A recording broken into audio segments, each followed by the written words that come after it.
Por dentro da rivalidade mais religiosa do mundo. Documentário Rivalidades 3.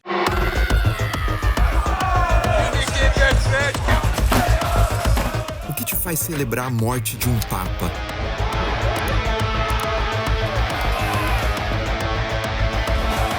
O que te faz celebrar a morte de uma rainha?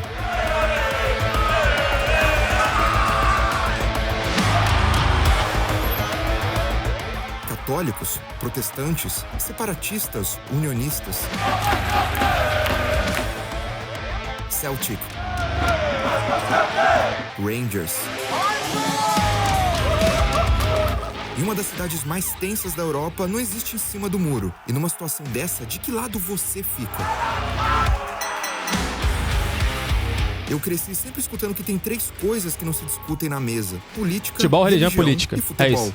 Então eu fui até o lugar em que mais se... Tipo assim, não existe razão no debate futebol, política, religião, tá ligado? Não existe. O racional passa longe desse debate. É estritamente emocional. discute política, religião e futebol. O Peleja fez de novo. Eu vim para a Escócia para finalmente entender o ódio entre 2 povos que discordam em quase todas as coisas. O futebol é só uma delas.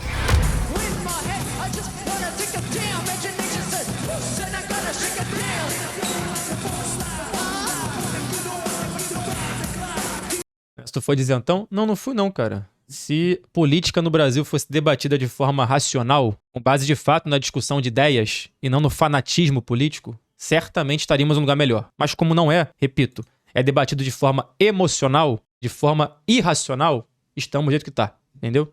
Seja o lado que você queira tomar, debatemos de forma errada a política no Brasil, pode ter certeza.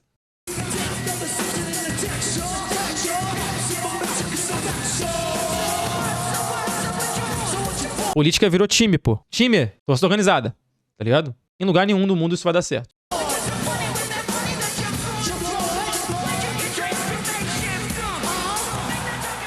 No fim da década de 90, os Beast Boys, trio consagrado de hip hop, queria fazer um show na Europa que ficasse pra história. Pra isso, eles escolheriam um local que combinasse com a insanidade que eles queriam passar em algumas músicas. Precisava ser um lugar com gente louca que vivia tudo à flor da pele. A cidade perfeita pra isso era Glasgow. Pô, na Escócia os caras são muito fanáticos, né, mano? Em 1996 foi lançado o icônico filme Trainspotting, que retratava partes de Edimburgo e Glasgow de uma maneira crua, real, com aquela insanidade toda que os Beast Boys buscavam. Who the fuck are you? Yeah!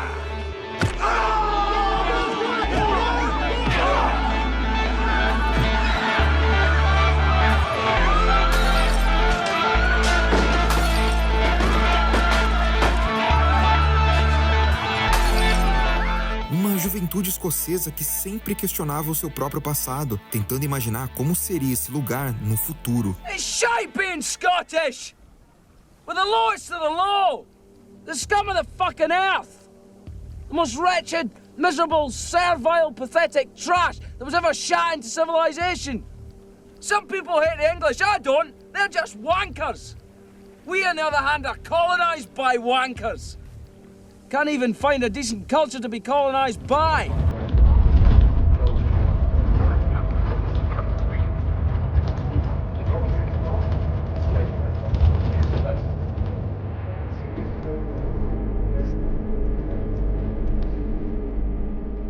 Caralho, Chegando em produção Glasgow, dá foda, pra hein? perceber de cara que não é a cidade mais turística da Escócia. É diferente de Edimburgo. Aqui dá pra perceber uma identidade muito bruta, sem filtro.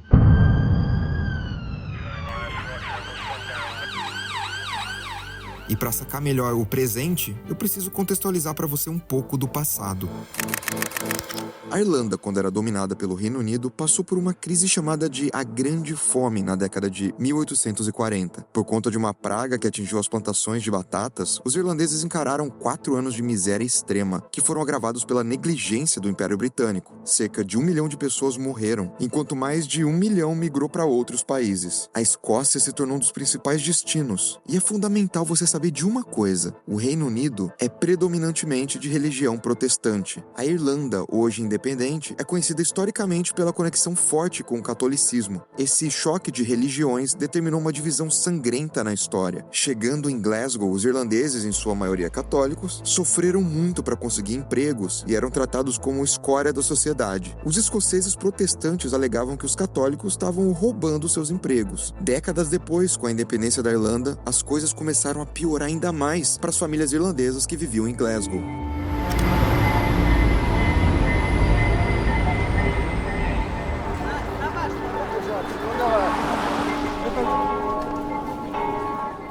The National Church of Scotland, the Presbyterian Church, published a report to their General Assembly laying out clearly the menace, and that's the word to use, the menace of the Irish race.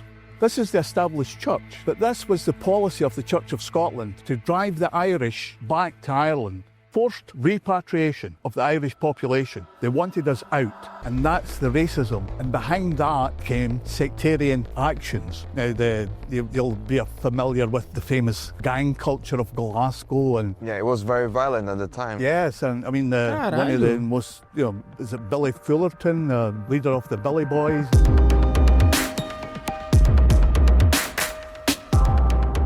O período entre a Primeira e Segunda Guerra Mundial foi cruel na Escócia. Vendo seus pais perdendo empregos e perdendo esperança numa vida melhor, jovens se juntavam em gangues para saquear cidades, rivalizar com outros grupos e muitas vezes proteger suas próprias regiões e bairros. Estou falando ali da década de 20 principalmente. Eles usavam lâminas para atacar os rivais e quanto mais os grupos cresciam, mais forte era o senso de pertencimento a algo. É meio que como se fizesse mais sentido estar vivo. A série britânica Peaky Blinders mostra alguns desses grupos agindo no Reino Unido. Ou seja, não era uma coisa só da Escócia, era meio que geral ali na região. Os Billy Boys eram de origem conservadora e perseguiram irlandeses, que também tinham sua gangue em Glasgow. O líder dos Billy Boys foi por décadas associado a movimentos extremistas e com um discurso de ódio afiado.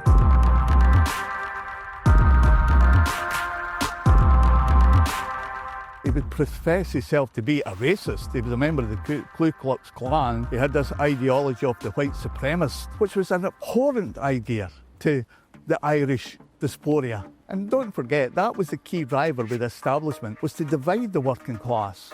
Divide and rule was a simple mantra of capitalism, and that's what they have within that. And therefore, they found this division. Now, they called it, initially racism with the Church of Scotland report. Then they could expand into sectarian actions, and Billy Fullerton, the Billy Boys, following that fascist or neo-fascist sort of ideology of Mosley and the British First Movement, or whatever the heck they were called. So they had a target they could isolate, and that being the poor, working class Irish. Cacetada, moleque. As a local, do you feel this city as a very violent city? Because I read a lot about Glasgow as a violent city, as the most violent city in Europe. I struggle with that concept, this Glasgow. There is violence in any city. I mean, what I would say, the people of Glasgow are some of the best people you'll meet. Now, we are very straight in terms of someone's going about the city and not looking for trouble. Generally, you don't find it. Na última década, Cara, Glasgow pior que é uma cidade com cara de Europa, né, mano? Cara pra cacete, assim. É um aspecto meio antigo, né? Umas construções meio antigas, assim. É cara total. eleita a cidade mais perigosa do Reino Unido e uma das mais violentas da Europa. Um documentário da Vice, em 2022, definiu também a cidade como a capital global da cocaína. Em 2018, a Global Drug Survey estudou o uso de drogas por mais de 150 países e concluiu que o usuário em Glasgow cheira o dobro a mais de pó que a média global. Além disso, a pesquisa observou que a cocaína é entregue mais rápido do que pizza na cidade.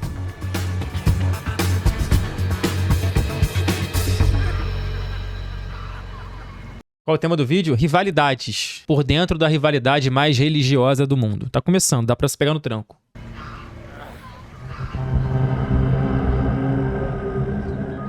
Numa cidade onde a faca é tão presente nas brigas, existe uma médica especialista só em cirurgias orais e faciais por razões de violência.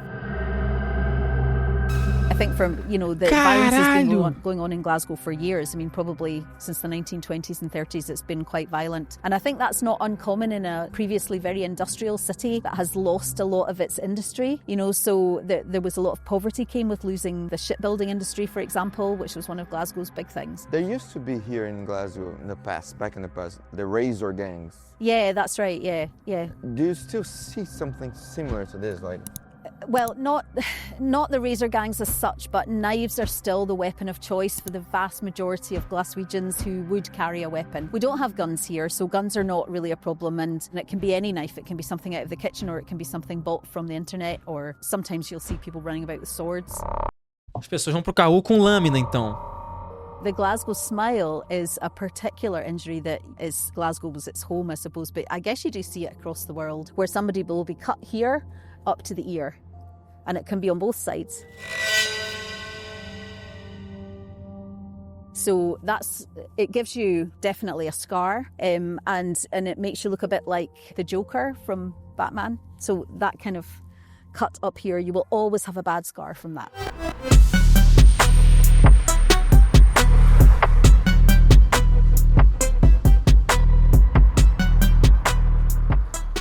Celtic were playing, and then I had some Rangers fan in the car. So we see some Celtic guys walking along the road. One of the guys was like, "Hey, driver, do you mind to stop? I want to bite that guy's nose and swallow it so they won't put it back."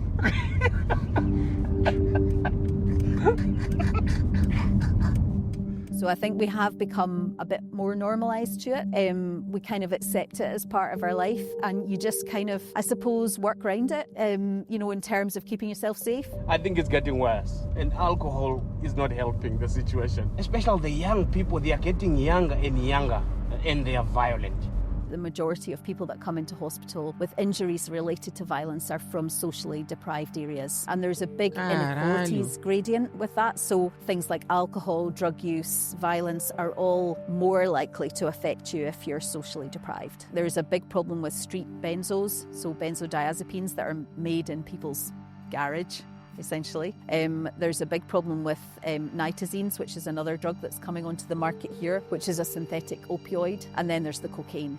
But we've also had Porra, Glasgow tá às traças então, né? A Escócia tá lá caralho. a background issue here with heroin, but the heroin users tend to be a bit older. But the good thing about heroin is there's an antidote to it, so you can use naloxone to save people. If someone say, "Oh, it's not violence, it's not violence," it depends who you talk to. It depends who you talk to. It's not uncommon, and we've just heard somebody shouting and screaming at somebody in the street earlier on, so that's maybe the kind of thing that starts things off. But we all know that there are places that in Glasgow that you wouldn't go at night, that you wouldn't walk alone at night, that you probably just wouldn't go. Caralhada.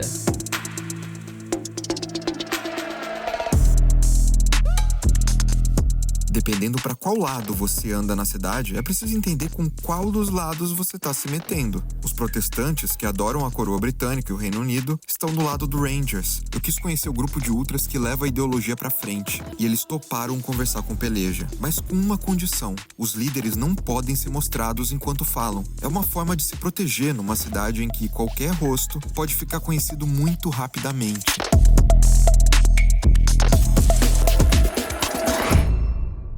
So the group was set up in 2007 because there was basically a lack of atmosphere at Ibrox, and we were all brought up hearing about these great atmospheres at Rangers and the traditional Rangers end and lots of passion and noise, and it basically, for whatever reason, it just dissipated. So the group was formed to sort of regenerate that atmosphere and bring it back. So obviously we're now 16 years down the line, the group's kind of flourished, and as has the ultra scene in Scotland and in Glasgow. So the new generation are coming through and they want to be involved with groups and scenes like ours. How do you guys defend yourselves? Like, what is the most common way to protect your boys and your brothers? Numbers, Building yourself and vulnerable. And how do you get more and more and more members? Caralho. Vai pra covardia, né?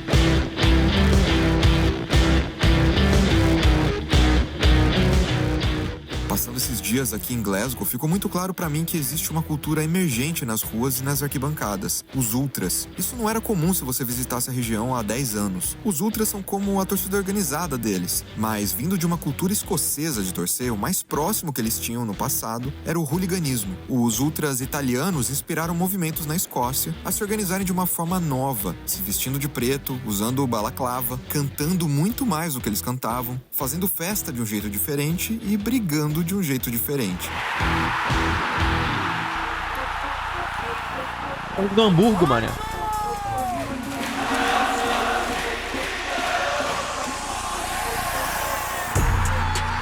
Em alguns clubes europeus, hoje é até comum o cargo de SLO, que corresponde a um diretor de torcida, mas que trabalha no time, fazendo a ponte com os torcedores.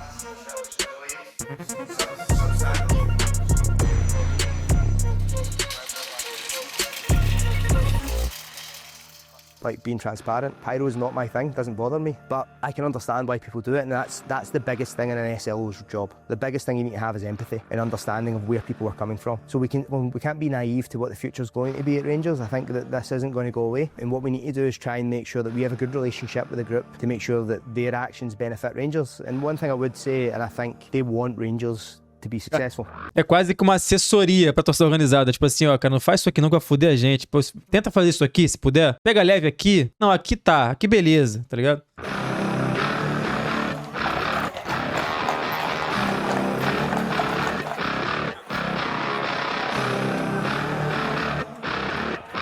The schooling thing I think is very important, and it's probably why we were so polarised, because you could stay next door to somebody and you're the exact same age, born on the same day, and when you get to 5, you'll go to the school at that end of the street and you'll go to the school at that end of the street based on whether you're Protestant or Catholic. For me, that's a major part of why my son, for instance, who's part of the group as well, his friends who he's went all the way through school with are all Rangers, because his school friends were all Protestant. I feel if children probably mixed when they were 5, it wouldn't be so polarised, but that's how simple it is. If you're from any area in Glasgow, you instantly know who the Celtic or the Catholics or whatever are, because they go to a different school for you.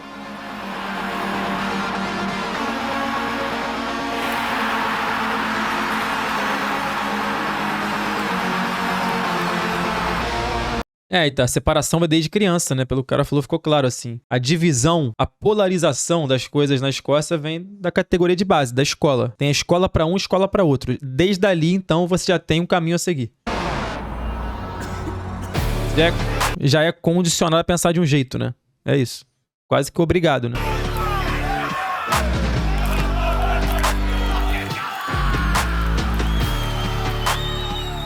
Para conhecer o lado verde de Glasgow, eu precisei colar numa luta de boxe, onde os ultras estavam para assistir um deles competir no ringue. Foi importante para eu ganhar a confiança do grupo e conseguir uma entrevista exclusiva pro Peleja.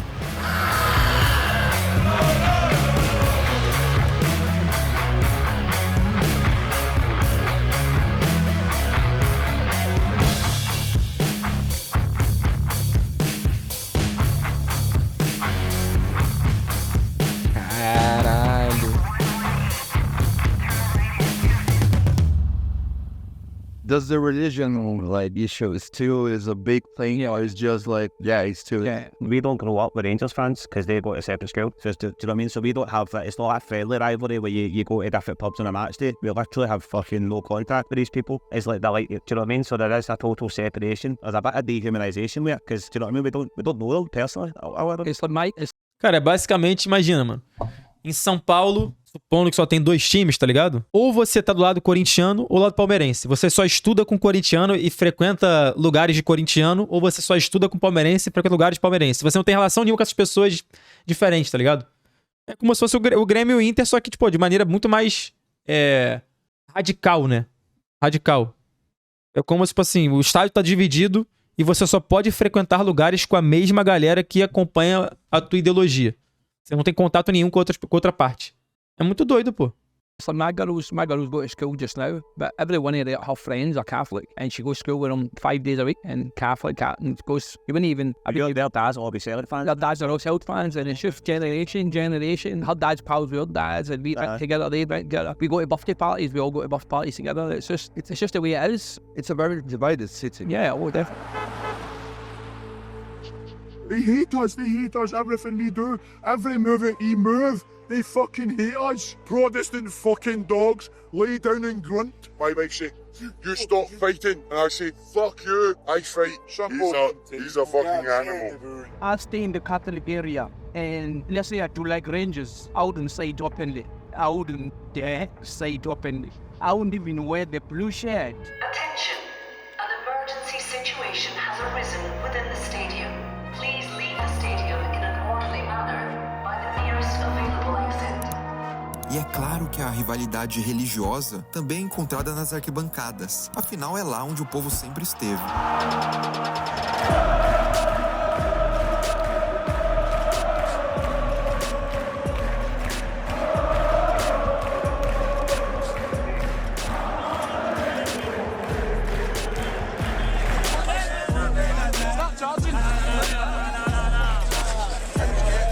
Clássico de 2006, por exemplo, o goleiro Boruk, do Celtic, resolve se virar para a torcida do Rangers antes do jogo e começa a fazer o sinal da cruz, um símbolo, claro, associado ao catolicismo. Nos dias seguintes, o goleiro foi advertido por atentado contra a paz, e a Igreja Católica... Caralho! Atentado contra a paz. Um simples gesto. Da Escócia emitiu um comunicado se revoltando com a punição a um sinal da cruz. Obviously in the 90s you had Paul Gascoigne playing the flute and stuff, which is like the Orange Order. That's all that stuff before my time, like, do you know what I mean? But the Arthur Boric one, he done the same every match. He turned towards the goal and blessed himself, but that game obviously was seen as, I'm pretty sure he was cautioned by the police, which that gives you the argument that why we still need our own separate fucking schools, because cautioned by the police for blessing yourself, that's just... Police cautioned them and said they could have caused a riot, but for doing something in your religious place, say bless yourself. You go to Spain, Brazil, Argentina, Portugal, every player scores a goal probably blesses himself 90% of it after the game. But he's caused a riot. That particular player, it's no, he could write a book in the shit he did, do you know what I mean? But and that somehow people remember and bless themselves. We done every game anyway, do you know what I mean?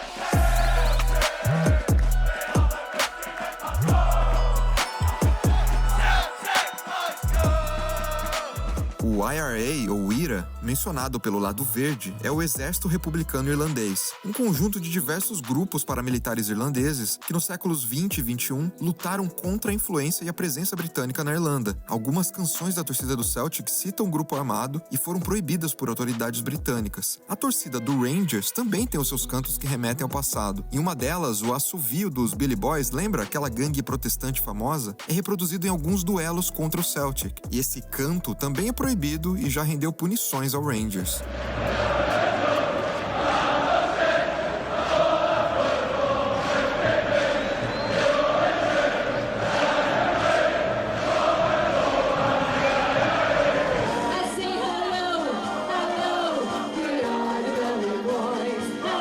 I don't think the Billy Boys were anything different for pretty much 10, 20, 30 other gangs in Glasgow. It's just they were immortalised in a song, and that's because it was the Protestant area and stuff. That song's remained, but very few people singing the song probably know half of the background to it or whatever. It's became a Rangers anthem. Mano, que loucura, viado. Cara, se bobear, essa aí é a maior rivalidade do mundo, mano. Pelo que eu tô vendo aqui, não tem como ser maior que isso aqui, a rivalidade. O ódio absoluto. Eu acho que não tem como ser mais foda que isso aqui.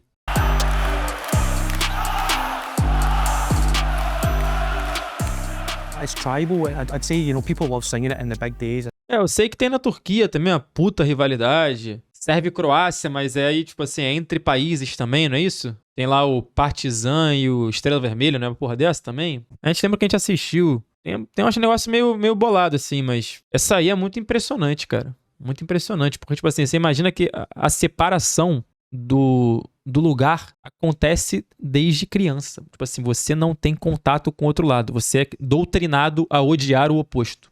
Ponto. Especially against Celtic, because they know it offends Celtic as they hate it, and they want it, you know, it means something on that day. Everything in Glasgow's tribal. Everything.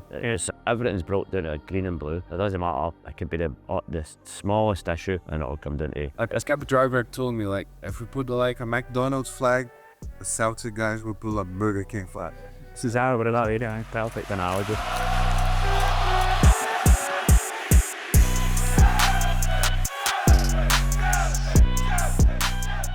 O ódio entre esses dois clubes testa novos limites a cada década. Em setembro de 2016, Chris Boyd, ex-jogador muito conectado ao Rangers, anunciou que o seu irmão havia cometido suicídio. Poucos dias depois, rolou um derby com um incidente no mínimo polêmico. Bonecos de torcedores do Rangers eram vistos enforcados e pendurados por parte da torcida do Celtic. O momento do incidente, junto com a natureza delicada da morte do Scott Boyd, levaram a uma condenação generalizada. See, when you see the photos, it looked fucking sinister. Do you know what I mean? It did, but it wasn't. It's quite iconic. Nobody released what Chris Boyd's brother died behind his cell or something like that, so that's just a lot of shite. That weekend, apparently, or that day or the day before was fucking World Suicide Day. Nobody knew that, do you know what I mean? So that was totally fucking... Who knows when World Suicide Day is, let's be honest? Nobody. Everybody's minds were on the game, do you know what I mean? And then that happens, and then the aftermath, somebody says, it's fucking... That was World Suicide Day, oh, for fuck's sake. Everybody was just... I made a blip here. And a lot of us were arrested and stuff. I mean, Banner, there was lyrics for a song as well. That's great. I don't think that was actually lost Chris Boyd. I think that was just Rangers fans in general. But it's another case of probably Rangers and Celtic fans pointing things out and trying to highlight things that they weren't. I personally don't mind it. For me, that doesn't offend me in the slightest.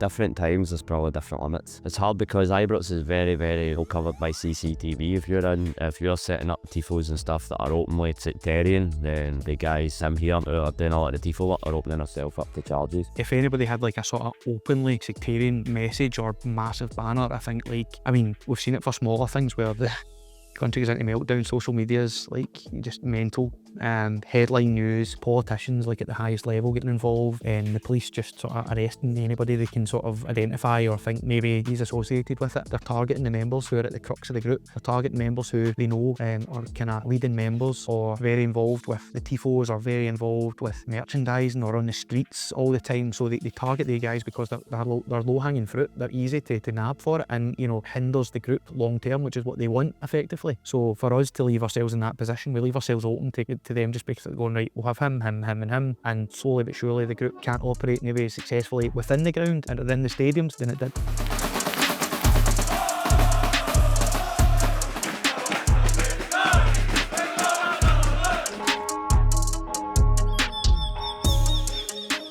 Com o tempo, a religião e o sectarismo em si foram dando lugar a outra discordância histórica de dois povos que moram na mesma cidade, a política. Na torcida do Celtic, é muito comum ver bandeiras e cores que remetem à Irlanda. No lado do Rangers, é o orgulho de ser parte do Reino Unido e até retratos da monarquia dentro do vestiário do time.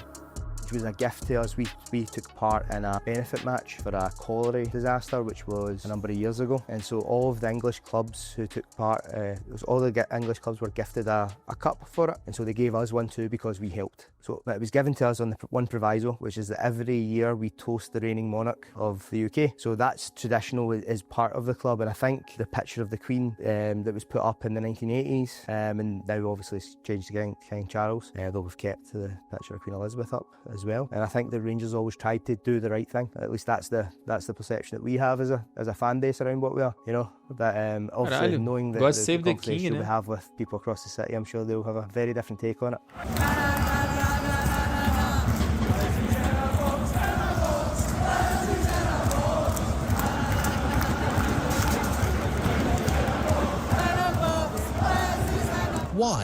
Why would you feel the need to display your anti-monarchy credentials in such a graphic, public and clearly an offensive manner?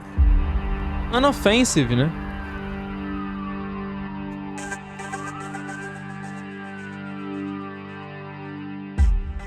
There's probably the most Celtic fans would believe that than any other club, I would say, in Britain. That it's time to move on from a monarchy. And speaking as myself, I'm not a monarchist myself. I don't believe in it. I believe in democracies. We've got a constitutional democracy here. I just see it's a foreign system for a long time. It's an 18th, 19th century system. We should be looking at, electing our head of state.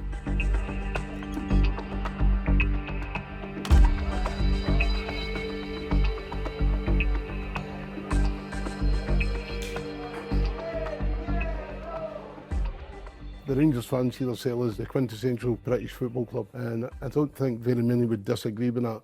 They've always been behind the UK, they've always been behind the royal family. And anybody in the world, when the Queen died, didn't show respect is lacking in manners, in my opinion. The woman was so well liked, it was unbelievable. Probably the greatest Britain of all time. She transcended the whole world. I keep using the word theatre, and I know we don't want to insult our teams and we're talking about Celtic here, but Rangers are the experts at fucking theatre. Like, there was all this foremourning, do you know what I mean? There's like a big black cloud that came over them. They had no connection to this woman, do you know what I mean? But they were mourning her like a fucking, like their own grandmother, man. It was strange, right? So I would say we reacted because we could see the ridiculous of the situation. It's not like anybody hated her, nobody gave a fuck about the Queen. And we still don't care about the monarch. I'd say 90% of the UK don't give a fuck about it.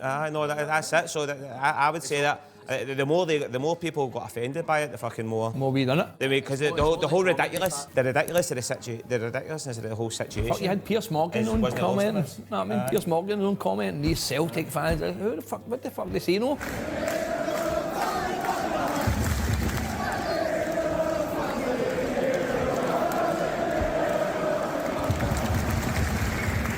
Even better that people got offended. But honestly, caralho, mano. O bagulho lá é muito radical mesmo, viado.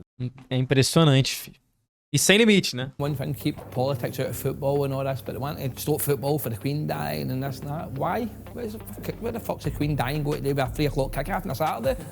Because all the guys got to that game don't give a fuck about the Queen, let's be honest. So 70% of Glasgow was probably protesting against it and slating it. It was just a weird setup, the whole thing was weird.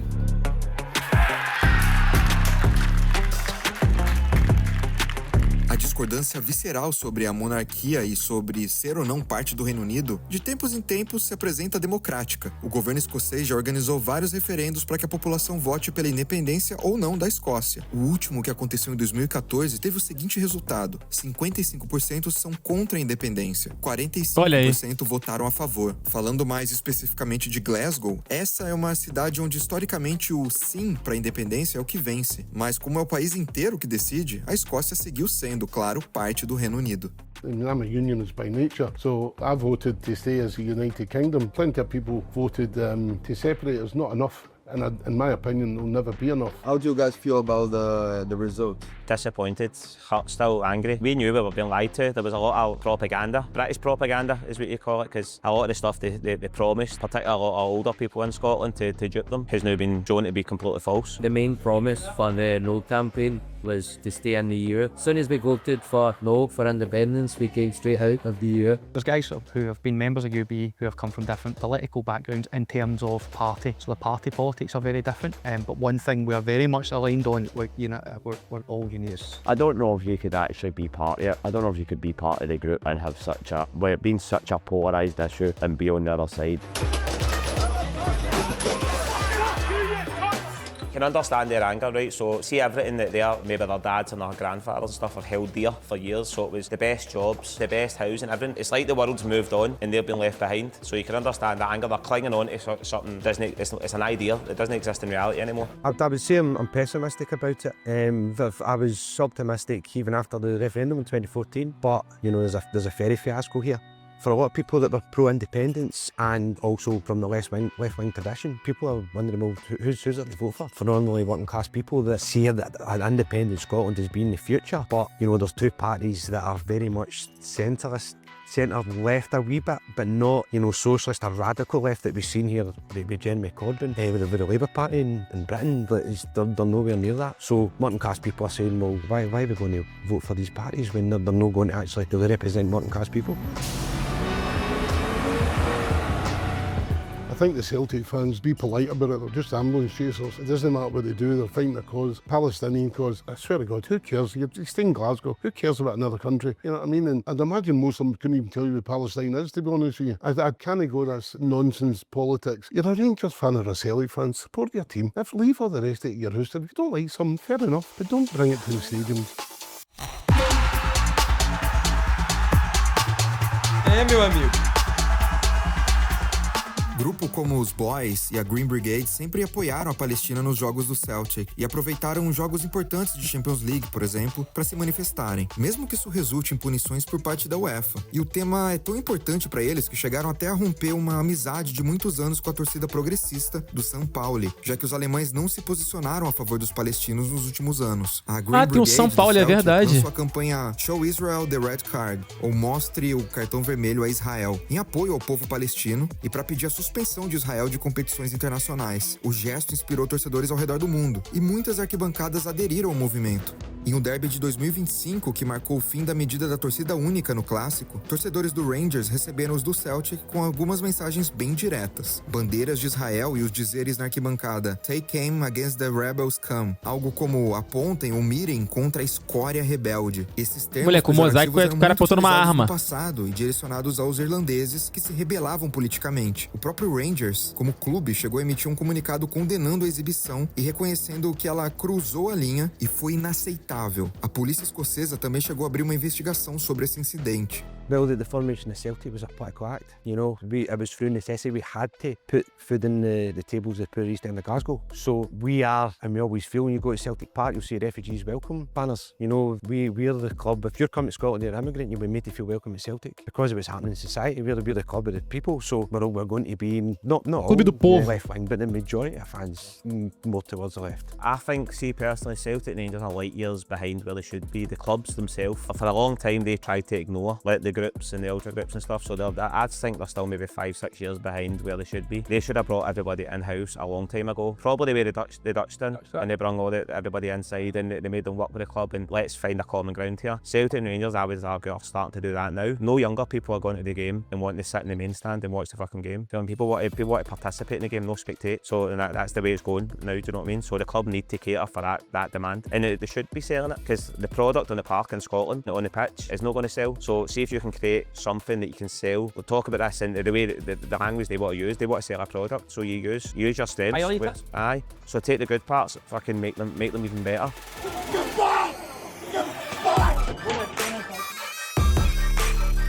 Mudam as gerações e a divisão na cidade parece permanecer a mesma. Para tentar alguma ação contra o sectarismo e o ódio entre as torcidas, os dois clubes criaram em 2005 o Old Firm Alliance, uma série de iniciativas focadas principalmente na conscientização de crianças e jovens de Glasgow. O problema é que aquela geração do início dos anos 2000 cresceu e parece não ter sido tão impactada pelo programa. Em 2025, por exemplo, torcedores do Rangers zombaram da morte do Papa Francisco, a maior figura católica no planeta. A segregação que vinha desde séculos passados, com casos como o do jogador Mo Johnston na década de 80, o primeiro católico na história a jogar pelo Rangers e que sofreu até ameaça de morte, parece ter apenas se adaptado a pautas atuais. Isso faz alguns torcedores também entrarem numa guerra de narrativa, tentando achar culpados nesse contexto todo. Celtic have caused all the divide, all the divide. We weren't formed for any religious background. Celtic were. The story was, and I'm not even sure if it's true, the local priest told the Catholic players they couldn't play for Rangers, that they should play for Celtic because they were the Catholic club. And if that's fine, that's fair enough,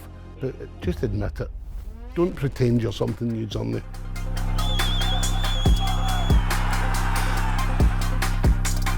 Assim, eu acho que nesse debate ali é basicamente uma parada que nunca um lado vai convencer o outro de que você tem razão o suficiente pra fazer o que você faz. Nunca, cara. Acabou, assim, é separação total. Não tem nem debate. É só pra gente que tá de fora ver o que tá acontecendo. Lá os caras não têm debate, eles não debatem, eles só se odeiam e acabou. Who profits from these divisions? The working class family that goes to Ibrox, that struggles to put a roof over their head and feed their children, and if they win they can say, yeah, we beat you. Do they profit? Well, perhaps, maybe they got a bit of joy out of that. Or in this stadium, the family who struggle to beat the Rangers, yeah, they got a bit of joy out of that. But who actually profits? Who gets the money out of this division? And it's quite clear. There are two big institutions in Glasgow. Glasgow Rangers, Glasgow Celtic. It's part of their business model to enhance their profits, as long as there is division.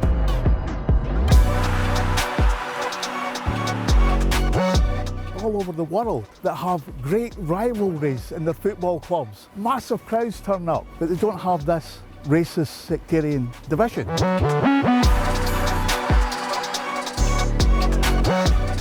If see it in the papers the next week. There's plenty of stabbings, slashings, hospitals all over the city. The police can't man up because Celtic pubs here, Rangers pubs there, Celtic pubs, so it's fights all over the city. Do you know what I mean? It could happen in just in a split second. Well, this isn't between ultra groups, this is just general supporters after, you know what I mean, after a night out, they'll maybe bump into each other at a taxi queue, for example, and there could be a Caralhada.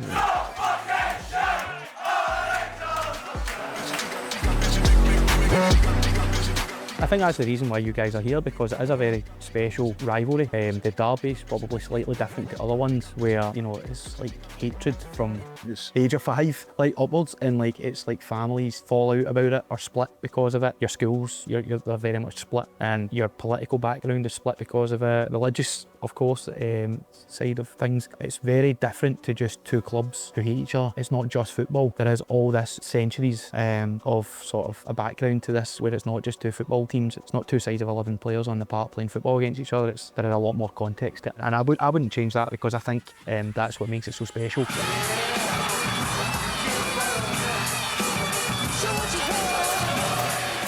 Antes de ser Celtic ou Rangers, em Glasgow você é outras coisas. Para se entender a profundidade de algumas torcidas no mundo, é preciso passar por camadas complexas antes. Na Escócia, os anos vão se passar e as pautas talvez se adaptem à sociedade. O ódio, não. Esse nunca se adapta, nunca se transforma. O ódio não tem compromisso com as novas eras. Se você estiver de um lado, eu sempre vou estar do outro.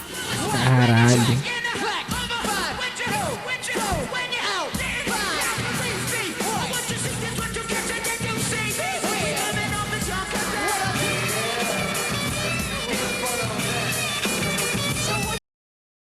Que loucura, bicho.